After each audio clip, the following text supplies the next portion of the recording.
Welcome to Insights in Sound, where we talk to the people behind the scenes, behind the technology, and behind the music. People you may not know, but you should. My guest is Wesley DeVore. She is Director of Marketing at PreSonus. Welcome to the show. Thank you so much. Now, we've known each other for a while, and so I know some of your background, but I want to kind of start at the very beginning, because I know that, you bring a lot of different disciplines and a lot of different and kind of disparate experience to what you're doing now. Let's start with a little bit of musical background, because I'm sure that that's the only reason you would possibly have ever gotten into the music business, is because you have a background in music and love music. So what was your first instrument? And tell me a little bit about, where you come from musically. I started playing piano when I was 5. We had some family friends that went to Japan for a year, and my mom was pianist, and they let her have their piano just for borrow for a year, and I just fell in love with it. That was really my first love, classical piano. And then in high school, I started really being interested in music production, like listening to the way records were put together, and I decided I wanted to be a music producer, and discovered 9 Inch Nails in college, and was just like, that's it, that's the sound. And just went down the rabbit hole, like, the whole Alan Moulder universe, and decided that's what I wanted to do. So I got a degree in music technology, and then I moved to New Orleans just because I fell in love with the city. I was living in Montana at the time. And wow, that's culture shock. Yeah, it's warm. That's for the first thing. She was like, "Why would you leave Montana?" I'm like, "Have you experienced 7 months?" No. Like, no. Yeah, one word, snow. Yeah. No, lots and lots of snow. So, and I discovered I was working at the Notarial Archives downtown, and just trying to get into the music scene. And I found out that 9 Inch Nails was actually in New Orleans and had a music studio. I had no idea. And I just I actually snuck into the archives and looked up the deed for the studio and got the mailing address. And I sent them my resume, and they gave me a job. I know, it's really bad. But you got to do what you got to do, man. Yeah, absolutely. Absolutely. I think that's very clever. I did lots of similar things, which I won't admit to a mixed company, but no, let's back up a step, because there was a little jump there that you made kind of casually that I'm interested in. You went from being a musician to being interested in music production. Now, that doesn't happen for a lot of musicians. A lot of musicians are just happy to, just get on stage and gig or whatever. I know for me personally, the first time I got into music production was when I went into a studio with my band to record a record and went, "Ooh, twinkly, twinkly." What does that do? So, I mean, was this a similar thing for you? How did the left brain aspect enter into the right brain thing? I think that music production is its own art form. It's similar to like playing an instrument, really. And I mean, especially when you work with a really talented audio engineer or producer, like someone like the way Alan Moulder can sculpt sounds together in different, just making that, especially like the stereo imaging and the stereo field, is really amazing. And I think also because playing piano is such a big instrument and so immersive. So when I listen to music, like my ear is already trained to listen to all those tonalities. And I don't know, that's the only way I can think about it. But music production was always something like, I want to make music that sounds like that. And of course, it was from listening to other people's music that you just got the interest of how's it all put together? And I'd read the liner notes and who did that. And Shep Pettibone, who did the George Michael records, his production techniques always like fascinated me. And I think the first song that did it was actually a B-side on a U2 record. And it's got the funniest name. It's Alex Descends into Hell for a Bottle of Milk. And the production on it was like, it's all synthy and weird and not U2 at all. And I was like, how are they making all those noises? And I live in Montana, and this is before the internet. So the only education I could give myself was going to Rock and Rudy's record store and listening to records and reading the liner notes. That's all I had. The liner notes were responsible for creating a lot of monsters in our industry, you and me both, So now you were a piano player. So did you get into synths on your own as well? Oh, big time. I mean, my brother was like this crazy good guitar player, just like one of those people that just picked up an instrument and could do it. And I was always jealous because I wanted to be able to rock out on stage. I just remember like being a kid, like vacuuming my bedroom and like pretending like the vacuum was a microphone on a stand. I had posters of Robert Plant on my wall and stuff. And there was never like a cool synth player. I think, well, except for John Paul Jones, who's awesome. But Well, they had plenty of guys went on stage with a guitar and stuff like that. I mean, yeah, I mean, it but was it's hard to rock out with that. I agree. you know, it's not. I think that's the cool thing. I think that's what really fascinated me about Nine Inch Nails because it was all synth based and they made keyboards like metal. Like it was really like they were shredding, right? It was really cool. And so I think I wanted to rock out, but so synths were of course the natural fit for that. Makes sense. So what was your first synth? My first synth was an O1W that used to be owned by the Orb. So it had all his presets in it, which is great. I bought it from the TA in the music technology program that I was in. I love the idea that you get somebody else's presets to play with. And the Orb, right? I mean, that's it was like a total cheat sheet right there. And that's such a fun programmable synth too. I mean, the multi instruments on that are so great. I love that thing. I pined for one of those. I mean, I started out with a Pro 1 and then to a Juno 106. It's funny because I used part of my student loan money to buy it. And I'm still wondering, like, how many tens of thousands of dollars did I end up paying for that O1W? Just in interest? Yeah. You still have it or have you sold it? No, I got rid of it. I donated it to a local church and because it still works. I actually went through a process recently of getting rid of all of my synth complement. So I got rid of, I had a Wave Station AD and an A Station still and QSR. And I just sold them. And you didn't call me? The Wave Station was the one I was really tempted to keep, but I really love virtual synths now, and I like being in the box and not having so many options. Just having just a few things make a sound. Not to mention recall. I mean, that was the thing that really won me over on digital was just the idea of having come up in studios with analog gear where our snapshot automation was a Polaroid camera. Yeah. And we would like use grease pencils on the outboard gear and stuff. So being able to recall all that stuff, that's a life changer. It's so easy. And then when the A Station came out, Innovation had done a virtual version of it. And it's like one of the first companies, I think, that did that. And it was so cool because, I mean, back then you'd have this computer that you had to do all your MIDI sequencing and then you have to go back and convert it to audio, which means doing all the audio editing, whatever. And so that was really cool because I could take the same MIDI track that I was using on the A Station, then load up their virtual version of the A Station. It would load up all the presets just like it was, and I could just print it in Logic at the time, and it would be so easy. But CPU load on my G4 couldn't have a bunch of those, so I had the best of both worlds while I was composing. So getting the gig in the studio, did you just start out as a studio grunt or what? Oh yeah, no, I was make coffee, walk dogs, and I called myself a rock star babysitter. That was kind of pretty much it. Yeah, but it's it's an awakening. I mean, same thing for me. Getting into a major studio and working in a studio for the first time.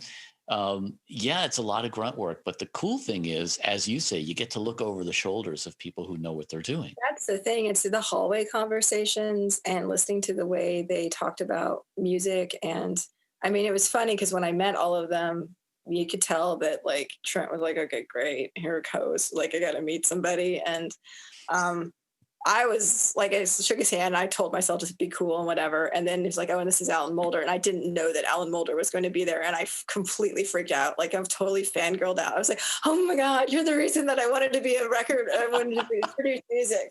And Trent literally did this. He was just like, what is that? So that was really fun. I got to work with John Lemon and just a bunch of really cool people. And Dave Ogilvy was fantastic. He actually let me be in his room when he was working there, which was just like a dream come true.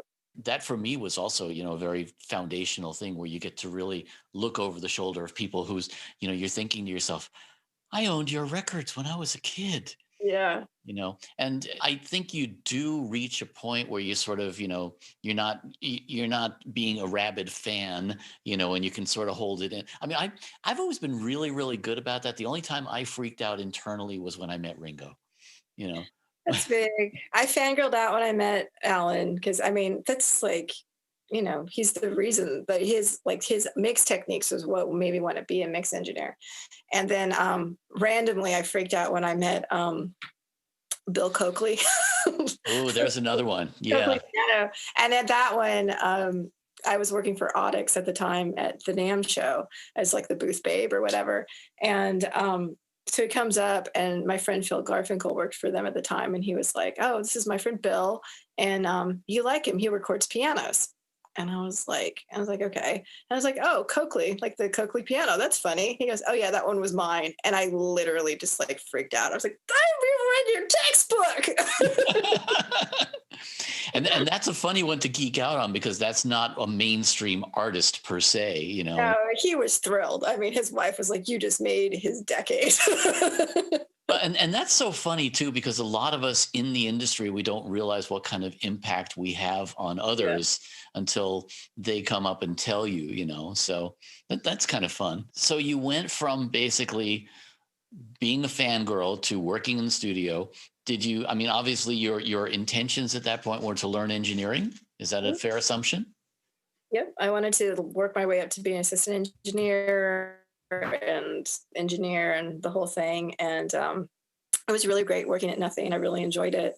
They were just a really awesome group of people. But there was really no like vertical movement there, because when the engineer is Alan Mulder and the assistant engineer is Leo Herrera, like nobody's going anywhere. I'm certainly not going to take Leo's job anytime soon.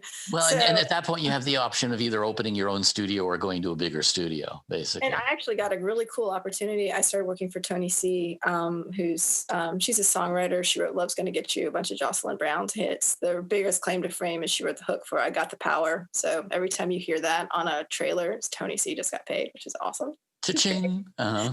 And she was living in New Orleans, and we met, and we just hit it off. And so she hired me to be her engineer, which at her little studio. And that was fun because I got to run the 1-inch tape machine and do all the sessions. She taught me how to mic drums and really mentored me. And how to align a tape machine and all that stuff. Mm-hmm. Ooh, yeah. I really hate 1-inch tape to this day. I don't think I'd ever work in the medium. I was talking to somebody the other day about how many times I've aligned an MTR 90. Oh, yeah. Anyway, so at some point you migrated to LA. How'd that happen? So I was working for Trent, and I started putting my own album together, and I really just had this idea for a concept record. So I started making it, and I ended up putting a band together, and we had a fairly decent following in like the Southeast. And it's actually kind of funny because somebody randomly contacted me on Facebook the other day. I was like, "Are you the Wesley DeVore from Haji?" And I was like, "Yeah." And then she's like looking for one of our records. I was like, "Oh, that's just random here." That's one. So I started doing that, and decided I wanted to make my own music. And we produced records in my apartment in New Orleans and had a great time doing it. And I was wiring studios in New Orleans. And we decided we would move to Los Angeles and become rock stars. This was our big plan. That's why I moved to LA too. I was going to be a famous record producer, That's it. We moved to LA. That was 2003-ish. And basically as soon as we landed, the band just imploded. And it was really, how many times have I heard that story? It was bad. It was just not working at all. And we had our big moment at the Derby one night. We show up and we were the second act on the bill, and this opening band was fantastic. Place was packed. Industry people were there. There was a video crew there to include us in a documentary. And the closing band was on tour from San Diego, and they were terrible. And they bribed the front of house engineer to let them go on in the second spot. And they just forced their way onto the stage, and they cleared the bar in half a song. And I was like, well, that's it. You get one of these, and we're never going to get another one. And the band wasn't really going well. And we just decided to can it. And I had a job wiring a studio. And I was like, okay, I'm going to take this, money that I'm earning here and head back to New Orleans. That's my plan. And the second day of the job, Katrina hit New Orleans. So Ooh, yeah.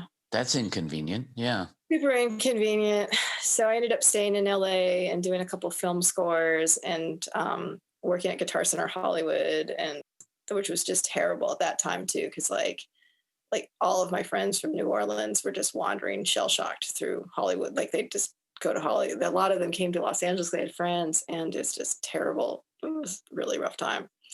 And then I ended. That's a hard store to work in too. And it's hard. It was a good store though. I mean, I had lots of fun and I sold lots of gear. Oh, it's like being a kid in a candy store, I mean, it's the cool thing about that store that I had like done other stints in other Guitar Centers, but the cool thing about that store is they did really value the expertise, the customers did.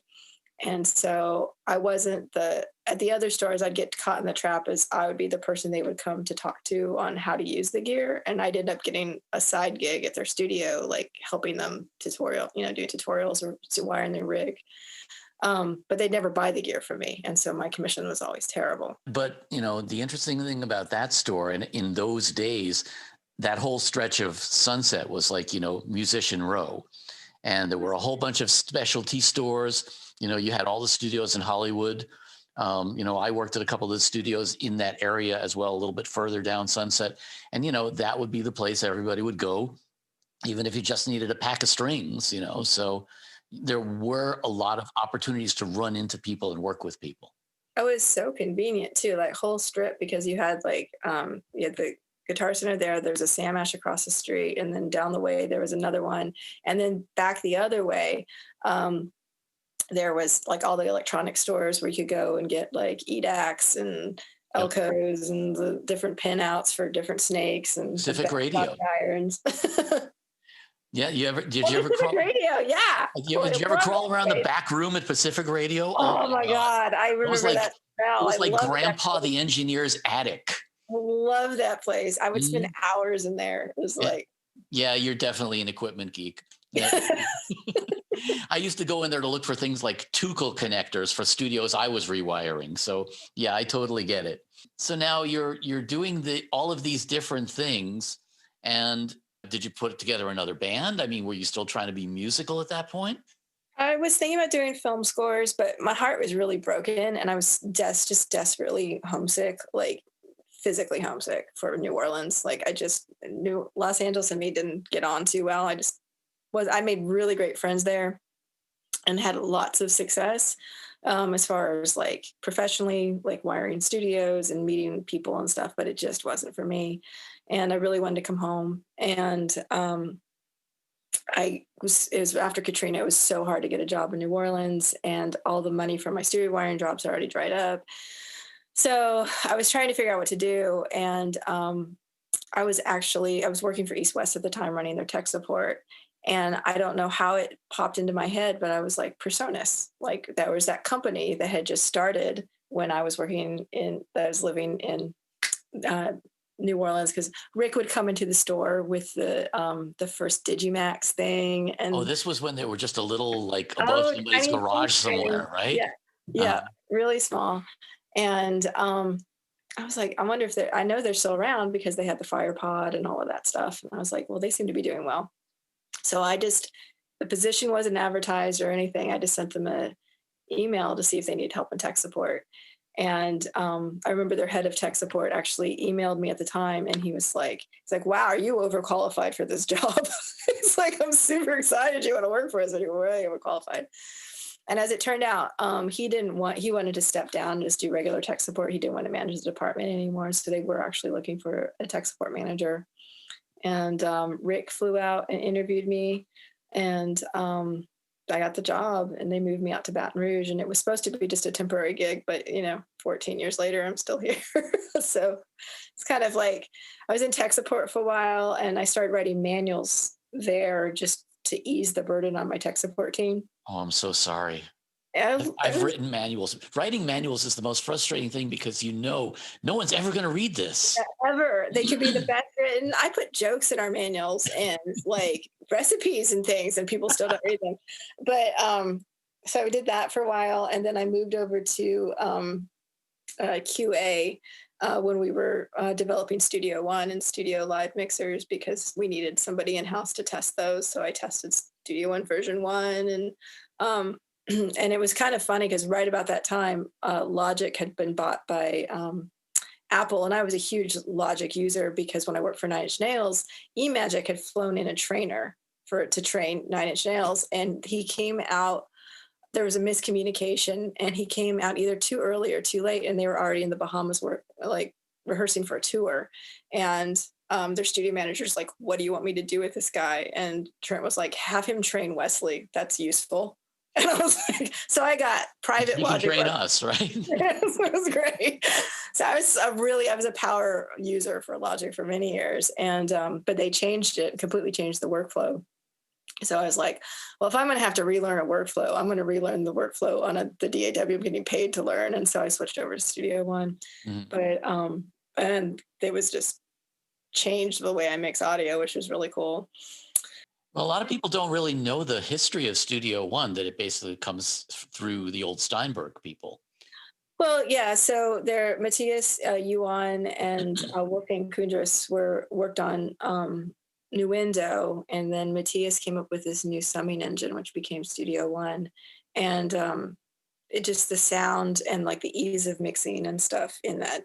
It still like astounds me sometimes when I was recording like the other night just for fun, and they have this new feature where you can drag and drop a whole effects chain from your synths, like a whole synth chain, just drag it from one channel to the other, and I was like, that's amazing. It's really cool. Crazy. I mean, I for me, because I was an old Cubase guy, the workflow was very familiar to me, and I really liked it. I always liked Wolfgang's work anyway, so it was I was very familiar with it. Actually, my studio in Germany was a beta test site for Steinberg when they were first putting out Cubase VST. Oh wow! Okay. So I go way back with those guys too, and so it was an easy adjustment for me. I came from Pro Tools to Studio One, and it was like, oh my, well, we won't get into that. That's get into that. Different worlds. It's amazing. I mean, that's for me is like a joy, like working with because they become PreSonus Software Limited, but that team is just, they're so smart, like, and so much fun to work with, and so that's like that was a really good addition, I think, to our company. Well, it's interesting too, because for you then coming from a studio background, this was kind of, in a way, coming full circle with a lot of the stuff that you had been learning in the analog realm. It was really fun because, I mean, how often do you get to be on the ground floor of a new DAW, like testing it? So like some of my features are in, like the things that I said, this needs to be in there, they put in there, like there's like, it's so cool. And I mean, it is unique to Studio One how many like community driven features I think get rolled into the DAW. Like they really look at that, and it started at the beginning. They were always looking for feedback and ways to make it better. Well, that's an interesting part of the whole evolution of not only Studio One, but I think companies, the age of PreSonus, because they kind of came of age in a more of an online community world, and so there's that kind of methodology of communicating. It's I think it's a lot more user driven, which is it's probably really, really great. I can imagine that at times it must be absolutely frustrating as all hell. Especially when people don't read the manual and then ask for features that are already there or something. But you ended up in a position where you're really kind of, I don't want to say you're driving product development, but you certainly have a lot of input into product development and features and whatnot. And, for people who don't really know all the steps that go into conceiving and designing a product, essentially, I mean, you have to be like 5 years ahead of the curve. That was the hardest job that I had here. I mean, because after QA, they tapped me to be a product manager, and that's what it is. You do the market, you come up with the idea for a product, do the market research, and then you go to the engineers and say, I want you to build this and this. And it's so much work, and it's thinking through the entire user experience. So when this button does this, how far down is it going to go? Like, what's it supposed to feel like? What's the response time?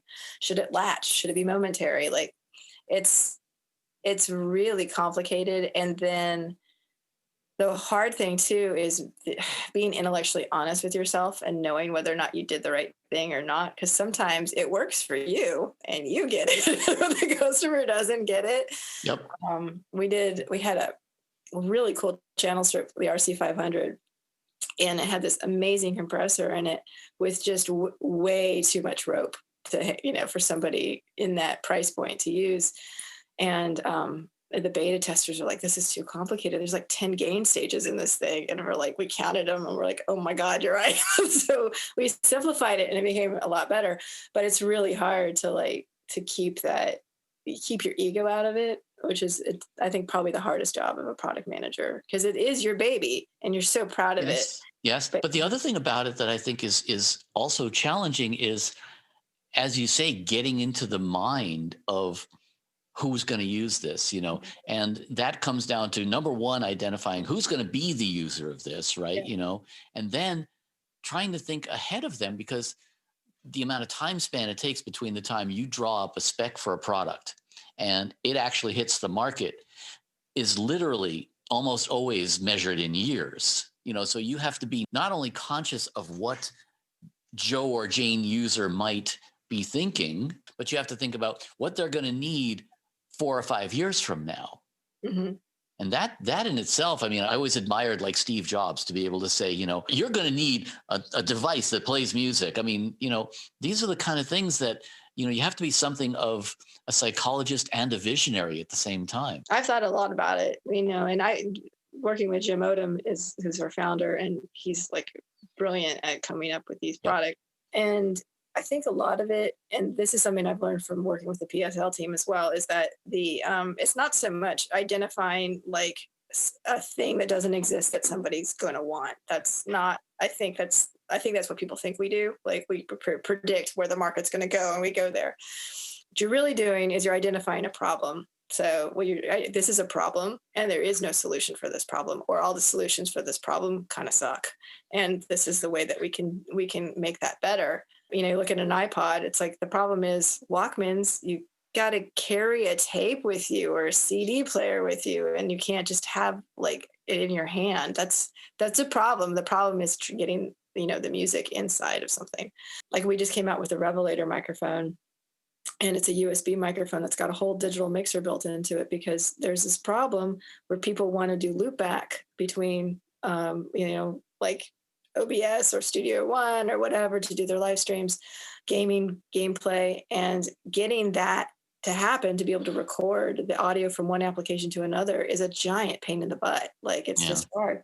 And so that's identifying that problem and finding an elegant solution for it. That's at the core, that's what product management is. But it is a pressure cooker to find that problem, solve the problem, you got to convince finance, you got to convince marketing, you got to convince the engineers, and then you got to work with the engineers, and then you got to work with the factory, and then you got to work with testing, and then you got to train tech support and sales. And it's like, you are the CEO of these products. And after having done it for as long as I did, my hat is off to anybody who is a product manager. Sure. But I think also, that then gave you more of a perspective to be able to do what you do now, which is marketing the products, because part of that whole thing is figuring out, okay, I need to be able to communicate with the potential users, why do you need this? Mm-hmm. It's actually really hard. It was a tough transition a little bit for me. And because our COO, Jim Boynton, always teased me. He's like, you start talking like a product manager, like, this is the feature and here's the spec. And oh my gosh, it has this many kilobits or whatever. Like, that's his impression of me. And it's true, because most people, you're trying to sell the feature instead of the benefit. And I think that's the nature of marketing, is you're trying to say, this is what the benefit is. And, oh, by the way, it's got this feature, but this is why you want that feature. And that was a little bit of a tough transition for me. But I love this company and I love talking about our products. So it's an easy ask for me to talk up our products. Sure. But I think also, it's not just about that company or their products. It's about what you bring to the table. And not just you, but I mean, any company is the sum total of the knowledge that each of the individuals brings to the table. And I think, some of the best companies and some of the best products come about because the people that are involved have such diverse and divergent backgrounds, Mhm. and the fact that you bring a lot of your experience to it does influence the product, but it also, I think it's kind of a two-way street because the products then influence your thinking about the next product, right? Right. That's exactly right. So most of us who are in both the music side of it and the recording side of it, there's a whole lot of left brain, right brain mix, balance, and clash, right? I Hmm. mean, the worlds definitely collide a lot of times, Yeah. and I think that's interesting too in the way that influences your outlook toward a product because the cool thing is, yeah, you look at it from the eyes of a musician. The bad thing is you look at it from the eyes of a musician. Yeah. It's especially in this day and age too. And that's something that we're all really changing our perspective on because so many people, especially since the pandemic started, um, are not buying PreSonus products because they want to make a record. They're making podcasts, they're doing live streaming, just trying to get better audio for a Zoom call. Um, so there's a lot of different customers. It used to be really easy for us to identify a customer. Like, we do these personas, right? You're trying to get in the mind of a customer. Someone buying an audio box. Like, I know exactly who that person is or have known exactly who this person is and that product's been around for like 12 years. I mean, in different iterations, but Mhm. it's somebody who's on a budget, wants a good sounding audio interface. They just want to plug in a microphone and a guitar, and that's it. Like Right. super easy. Well, Right. no, that's not who that customer is now. That person is a content creator. They don't like even we find that people who are mostly making music don't see themselves as musicians. They think of themselves as a content creator because they're live streaming their music. They have a channel on YouTube. They're doing Facebook, performances and that kind of stuff. Well, and the nature of music as a medium is much different from what it was even 10 years ago. It's in certain ways, it's now a component Hmm. of, as you say, content. It's not just, I'm going to make a record because I want to make a record. People don't sit down and listen to records like they did, 10 or 20 years ago. And so music in itself is really, it's only part of a much bigger mix of media now at this point. I do find too, it's really interesting how even like traditional bands are going about it. One of my favorite bands is this band called Mansionaire, and they're from Australia. And they had this song called Easier, and it's gorgeous, amazingly produced song. And they did this really cool animated video to go along with it. And then they did another one just like that, and another one, and another one. And they never had a record for like 2 years. It was just like one song with a perfect video, one perfect song with a perfect video. And Talk then about milking it. Wow. and they finally released a record. But I think that's the mentality of younger acts like that. And Mm. and then there's the people who are getting into it and who are like my age, who are like starting podcasts and starting YouTube channels and just having fun with it. I mean, I think that's the best thing that the interface revolution like did, is really made it accessible. Like, recording is not this ivory tower thing that you can make an awesome sounding record in your home, or a great well produced video in your office. It's like totally possible. Okay, so let's switch gears. I have a love-hate relationship about talking about this topic because it's a delicate topic. It's an overused topic, but it's one that has to be addressed. You coming up as a woman in what's definitely a good old boys industry. Um, there's a lot of challenges there, obviously. Hmm. I try to avoid just bitching about it. Hmm. I try and avoid just complaining about it because, there's definitely no question that women have a much tougher time in music, in pro audio. At the same time, I'm always, I always admire women who can make it work without making it a gender issue. And you're definitely one of those people. You've managed to hold your own and yet not have to, prove yourself as, a woman.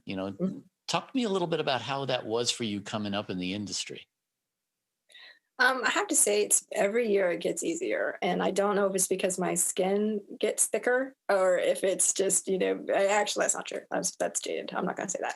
Oh, there's some validity to that, though.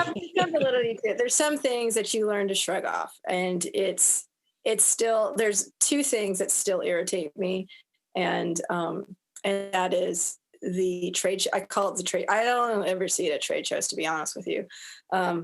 But it's wow, you know a lot about audio for a woman. How did you learn about it? And I'm like, how did you learn about it? That's usually what I do. They're like, what? And I'm like, we got both have brains, both have eyeballs, ears. I didn't go to a girls' school or anything. Yeah. I learned about audio same way you did. I learned how an equalizer worked the same way you did. So that one really bothered me. And the other one is, did you get into music because you had a boyfriend that was into music? Those two things, they never get easier to hear. They just, 23 years into this, and every time it happens, I'm like, I'm going to punch this dude in the throat, but I don't, because that'd be wrong. How do you really feel? Exactly. So don't say that. If you're listening to this and you have that impulse to say that, stop. I also tease my kid because he has this thing now. He's like, not to be offensive. And I'm training him to say, if you think you have to say not to be offensive, the next words out of your mouth should not going to be offensive. It's the same thing of not to be sexist, but which also happens in our industry a lot. And I'm like, if you have to say that, you should shut up right now. Not to be sexist, but you're pretty smart for a girl. Yeah. Right. Yes. So I was really lucky in I didn't really encounter any of that. Well, I had except for the awful little Me Too thing that happened early in the career, but I had a boss that defended me and a boss that protected me.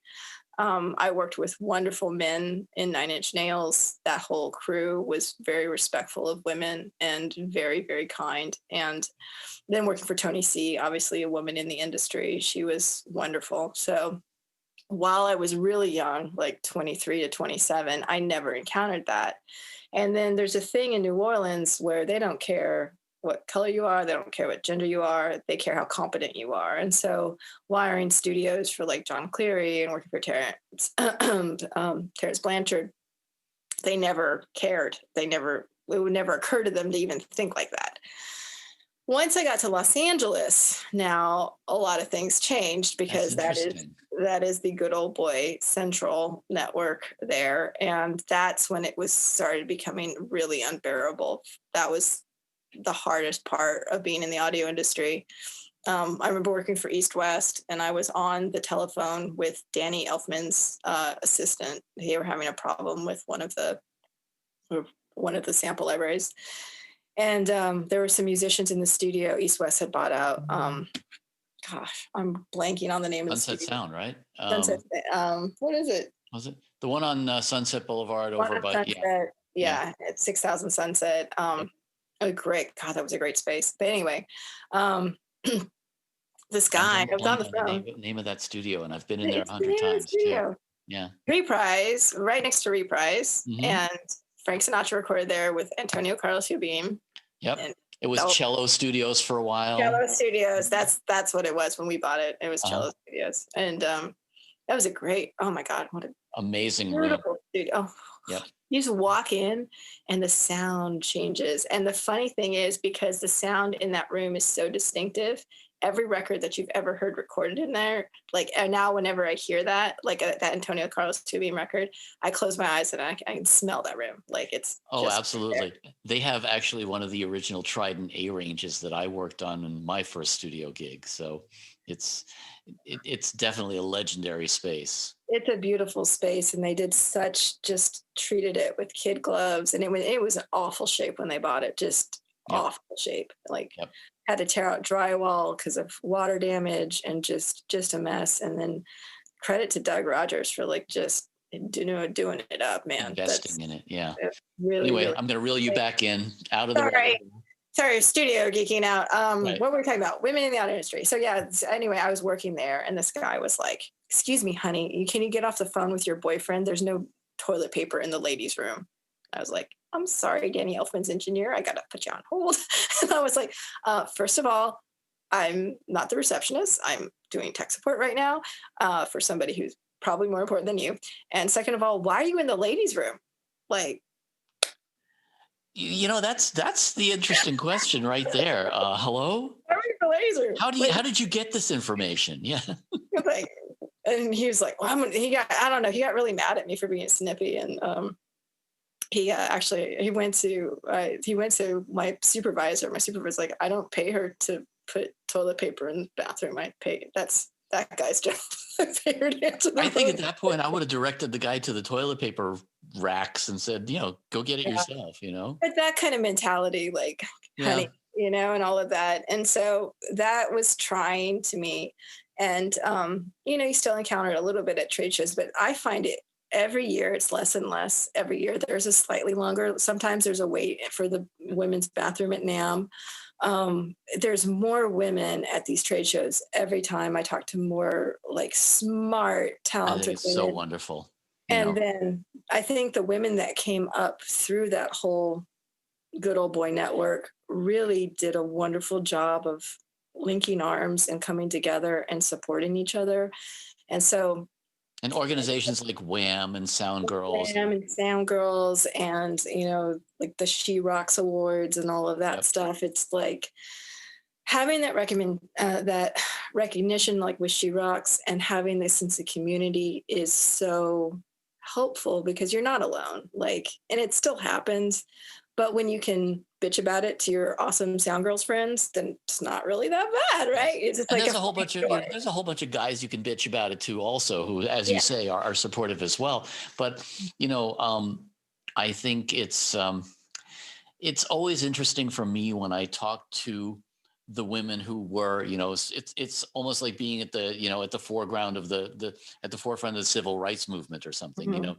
You guys were there and had to put up with this shit, 20, 30 years ago when people were not so woke, so to speak, Mm-hmm. And, to your credit, I mean, to be able to come up and not only just gain the knowledge, but be able to work as a peer and not allow people to put you in that hole.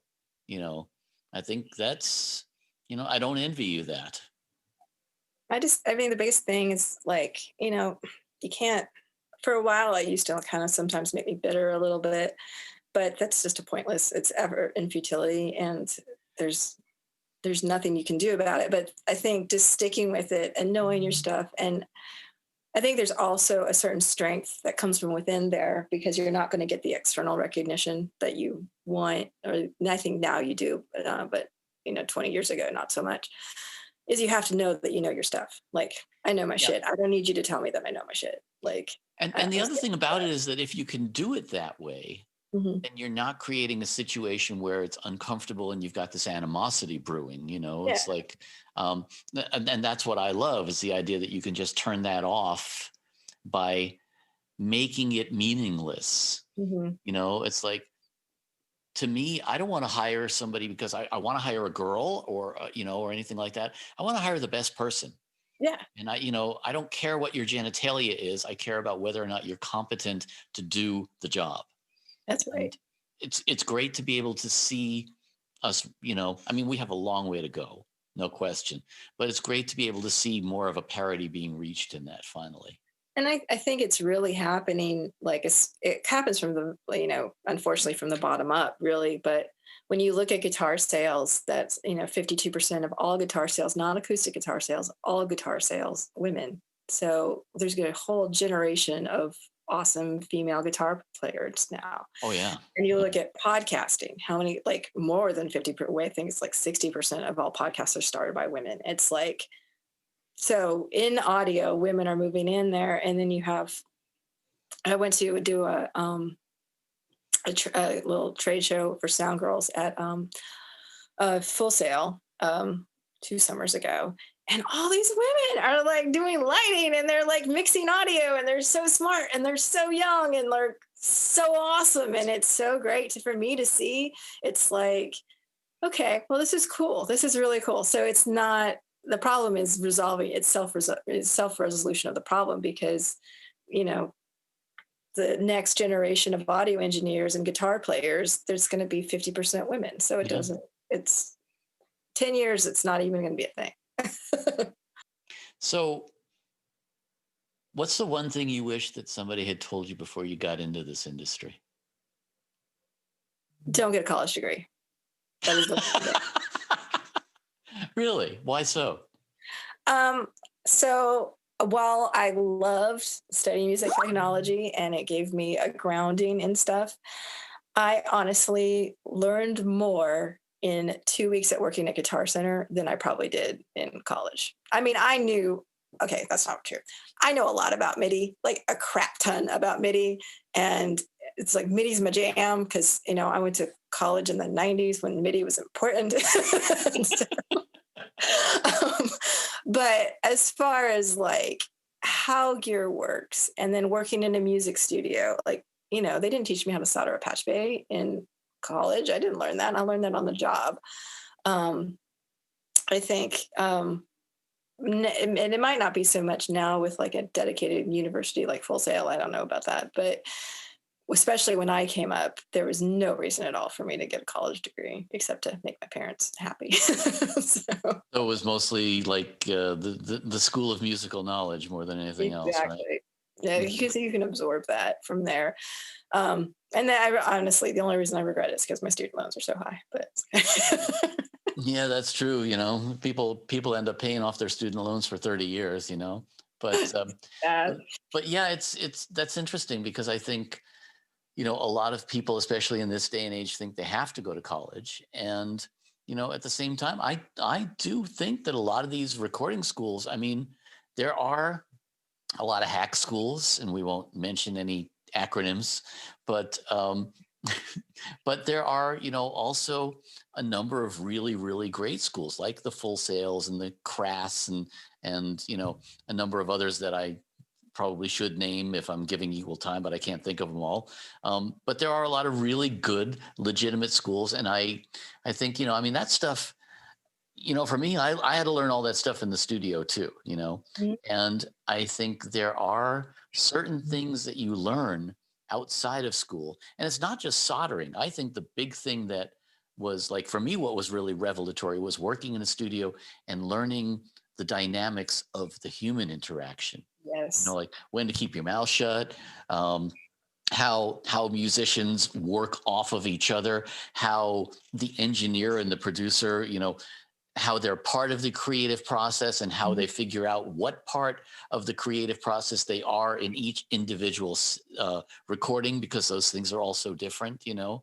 I think there's that's also like the element of like just the psychology that goes behind it is, and then that I think working in the studio, especially with Nails, because they were so many people glommed into this one building recording this record forever. It was a fragile. I mean, that recording process just took way a long time, and just the tension that's there and the tension that builds up and learning how to navigate that. And I mean, that's, those kind of workplace dynamics just are invaluable in any situation. Like, it's true, especially in the creative process, because it's so volatile in so many ways, you know. And it extends outside of, you know, outside of studio work. Like, you know, the like PreSonus is a company full of musicians and everyone's passionate about their job. And knowing that if someone pops off and gets upset, they're not upset at you. They're passionate about something and they're trying to get their voice heard. And I think that's a really good skill. Is like, and I think only audio engineers get it. Is like, it's not always about you. Like, it's just not about you. So whatever's going on, and even if they're yelling at you, it has nothing to do with that moment or you. It's whatever's happening in their own head and their frustration. And that's a life lesson as well as it is a creative lesson.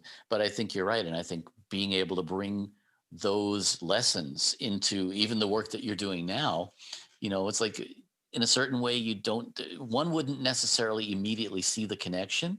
Yep. you know, what you're doing is a creative process too. Mm-hmm. I And mean, it involves egos and involves. I work with musicians still.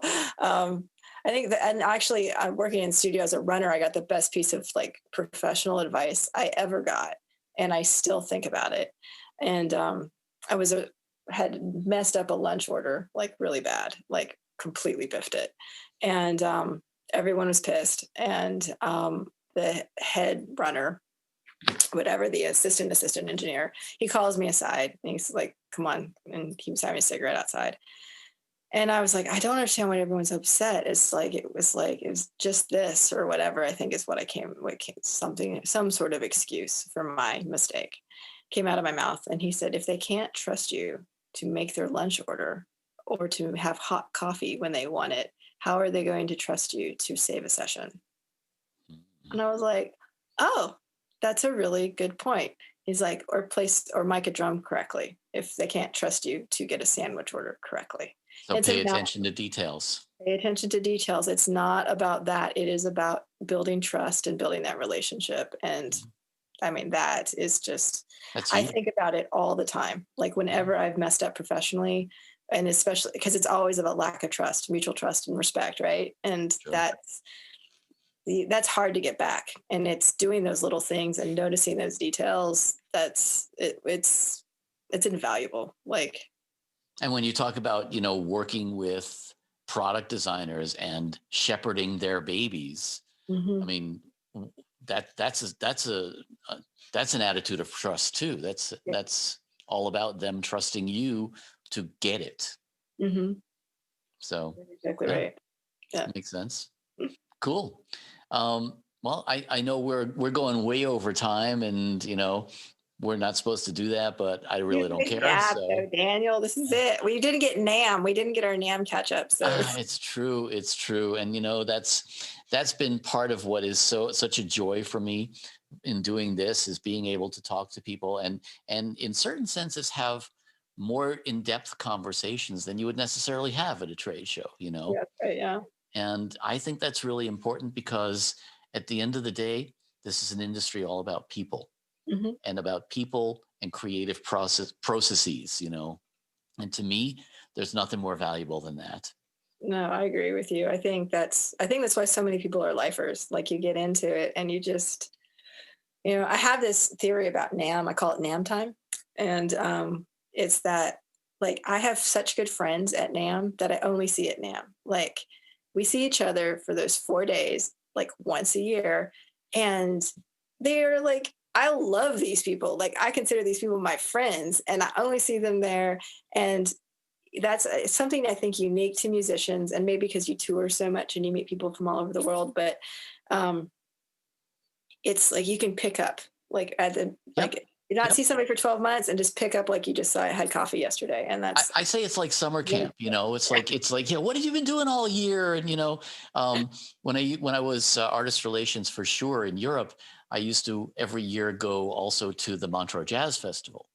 And one of the wonderful things about that was the same thing, that, you know, every single day there would be a new act coming through. It would be somebody who was on tour, somebody I probably knew from my studio days in LA. And I would run into these great people and it's like, oh yeah, what have you been doing? And, you know, there's this camaraderie there that I think is just so beautiful. And so, you know, there's nothing like it. I mean, that's why, as you say, there are so many lifers, you know, there are so many people. We get into this industry and it's like, as frustrating as this industry is, I can't imagine doing anything else. It's the best people. We got the best people. That's it. It is. We have all the best people. We have all the best people. Okay.